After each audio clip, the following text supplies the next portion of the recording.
apenas um garoto criado no Mato Grosso lá no interior. Se mudou pra outra cidade pra fazer a faculdade, sonhava em ser doutor. Na bagagem ele trazia fotos da sua família, pai, mãe, seus irmãos. Todo mundo da sabia, um amor que conhecia era esse até então. Cano no seu destino e por ser um moço lindo foi chamando a atenção. Mas um Deus diferente, ele era inocente, sem maldade, sem noção. Logo foi afetado pelos olhos de Larissa, que tinha namorado, e ele sem malícia se encantou com o azul daquele olhar. E por Larissa ele foi se apaixonar. Foi aí que a sorte afastou da sua vida.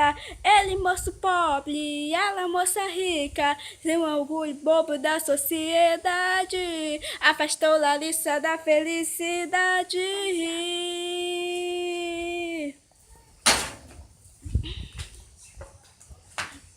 O tempo passou e aquele amor continuou no coração desse doutor, mas guardado na lembrança, pois perdeu a esperança depois que ela se casou.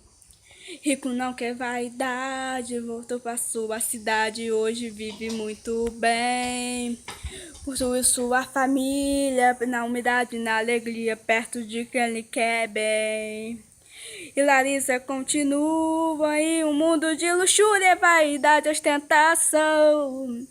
Mas porém o seu dinheiro e o vazio do seu coração. E quando vai deitar, sem o menos calicista, lágrimas escorrem nos olhos de Larissa, trazendo a sensação. E sua forma é multidão. Olha como a vida é feita de escolha. É até amigo, uma terceira pessoa, numa história comprovou.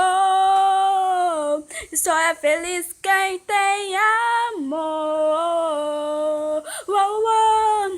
E quando vai deitar, sem o menos calicista, lágrimas escorrem nos olhos de Larissa, trazendo uma sensação. Se torna multidão. Olha como a vida é feita de escolhas. É também a mim, uma terceira pessoa, uma história comprovou. E só é feliz quem tem amor.